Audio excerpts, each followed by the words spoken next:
Келсін, жауап бер. Басқарма басшысымын мен. Басқарма басшысың ба? Иә. Біз Киевден келіп тұрмыз. Видеосына түсіруге болмайды. Соны тергедің ба соны? Сен тергеген жоқсың. Енді айтайын енді, мүмкіндік Сен соттың тексергеннен ба ештеңе естіген жоқсың сен. қылмыстық іске ешқандай қатысушылар.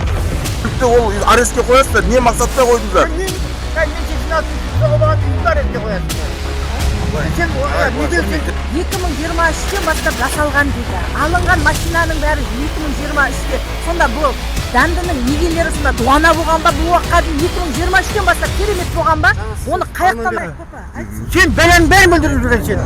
Наркотиктің арқасында табылған ақша дегенді қаяқтан шығарып алдың. Дәлелің бар ма? Дәлелің бар ма? Егер дәлелің болмаса, біз осы тұрған халық елдің халқынан Тоқаевқа жазамыз. Өшіресіз бе? темекі шекпейтін балдар ғой бұлар. Кінәсінен кінәсі сотталып кете беру керек па? Мен ештеңе жауап беремін, өйткені мен тергеу жүргізген жоқпын да. Бізге жауап береді адам. Видео қайда? Видео. Келсін, жауап бер. Өзің танысыңыз кім боласыз? Айбек болады. Орынбек Айбек. Видеосына не себеп тұрсыздар? Елден келіп тұр. Видеосына түсіруге болмайды. Органы себебі. Келіп тұрғандарыңыз. Уәжіңізді айтуға бізге түсіруге болады шығар енді. Дұрыс қой, мына жерде уәждеріңізді айтып. Біз нарада ашулымыз. Тергеу барысында сіздерді қаншама қателік кеткен, соны біз үлкен кісілер бәріміз шиелден осы келіп тұрып айтуымызға. Жаңа танысқан кісілерсіздер ғой екеуіңіз де. Иә. Біз Шел ауданы тұрғындарымыз Димаш пен Ержанның мәселесі жайында келіп тұрмыз. Жазықсыз дәмді мәселесіменен сотталғалы тұрған екі баланың тағдыры жайында келіп тұрмыз. Біздің Шелі мен көршісімін. Құдай қазіргі таңдағы көршісімін. Мен 16-дан бері обалдарменен жұмыста бірге қатар келе жатырмыз. Екеуміз екі жерде жұмыс істейміз. Қалай жұмыс істеп, қалай қойып жүрген бәрін көріп тұрған жанның бірімін. Сондықтан мен айтар едім, жазықсыз екі балаға қиянат жасаудың қандай екенін біздің ауданның бүкіл тұрғыны 100% қолдап көтерілісіп тұр қазір. Барлығы жұмыла осы кісілерді ортаға жіберді. Барып бір ескеріп, бір айтып, алдардан өттіңдер. Қанша дегенмен үлкенді жер ғой деп сіздерге жіберіп тұрмыз бізді. Ал егер де болмаған жағдайда біздің бір емес анау жоғары жаққа қарай шектеу жоқ, шығатынымызды айта тұрмыз. Бұның бәрін жеке таныстырып, біз бір дастархан басында отырған жоқпыз. Айып етпеңіз. Айтып отырып қой, Шиелі халқы. Зейнеткер ұстазбын. Шиелі ауданынан келіп тұрмыз, Шиелі ауданының халқынан. Шиелі осы уақытқа дейін үздік аудан болды. Енді осы дәмді арқылы бүкіл ауданның атына кіргеліп тұр. Жұртшылықтың бәрі күйзелуде қазір. Бұл балдар адал еңбекпен өздерінің нәпақасын тауып жүрген балдар. Мен Димашты жақсы білем. Кішкентайынан суретке түсіріп, соның ақшасын жинау арқылы өзінің бизнесін бастаған бала. Ешкімге зиян жоқ. Ол наша деген, жаңағы миллиард деген теңге, ол тіпті ақылға сыймайтын нәрсе. Сондықтан біз әділетті тергеу сұраймыз, сіздерден өтінеміз. Халықты ашындырмаңыздар. Бұл бүкіл ауданның халқына үлкен сын болып тұр қазіргі жерде. Сондықтан әділ тексеруді біз қалаймыз. Тергеу дұрыс жүрмеген. Тергеуді миллиардтаған ақшаны қойып қойған қаяқтан алғанын білмейміз оны. Жоқ, мұнда күйдіріп тұрғаны наркотикті араластырып тұр ғой. Наркотиктің арқасында табылған ақша деп тұр. Осы дәлелдесін де бізге. Жаңағы наркотик ұстағанын, апарып сараптамаға салғанын, сосын жаңағы соттың несін дәлелдесін де. Неге наркотикті араластырады burada? Бүткіл ағайынның атына кіргелі батыр қазір. Наркотик деген нәрсені араластырып батыр. Мен айтайын. Ал енді тергеуде, балдар тергеуге келеді. Бір тергеп қарқыған жоқ. Соткелерін тексереді де жібереді соткелерді. Бір тергелген балдар жоқ. Өздері айтып отыр. Тек қол қойдырып алады, келдің кеттің болды. Осы жерде бір тергеуші тексерді. Екіншісі, одан кейін медеу деген кім? Сен ғой, мен алдыңа келдім ғой сенің ма?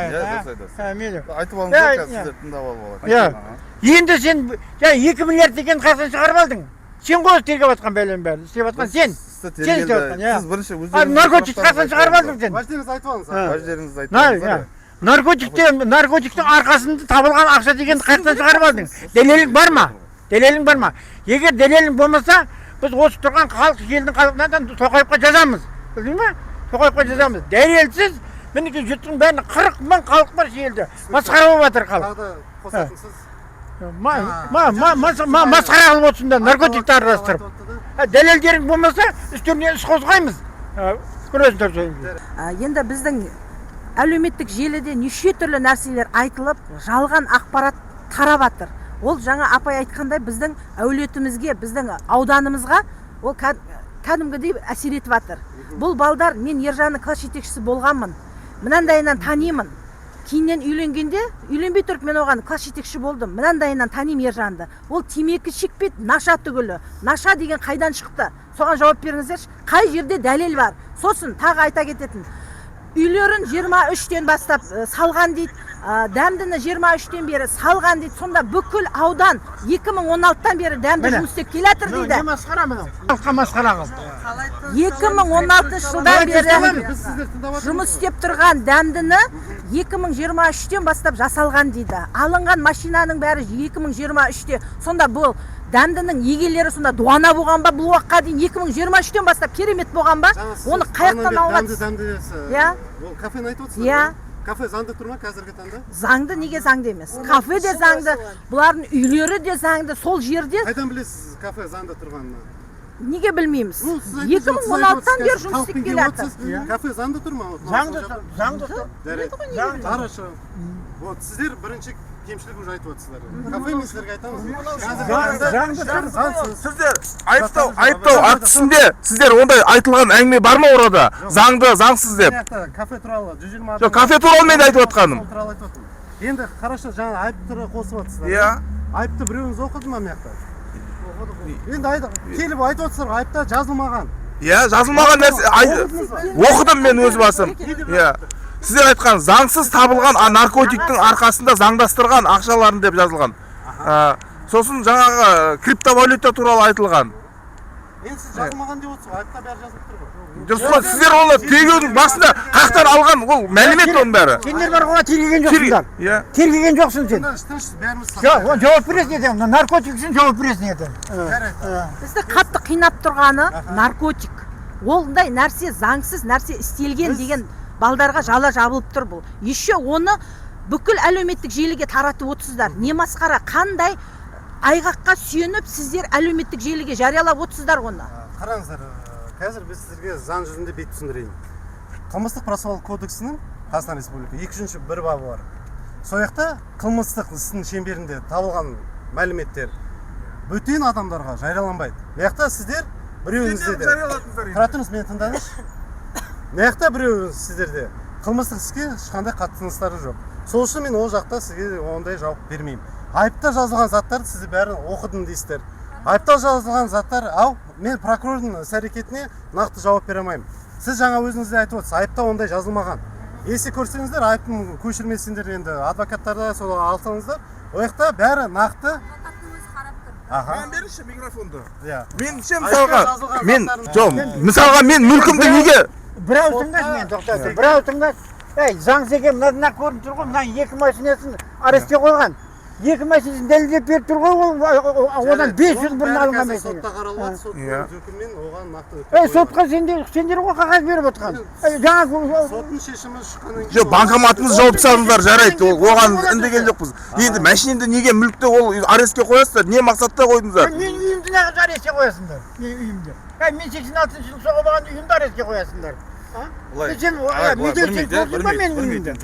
Қазіргі таңда аталған сіздерге сұрап отырған Ақбергенов пен Дәуренбековке қатысты келіп сұрап тұрсыздар ғой.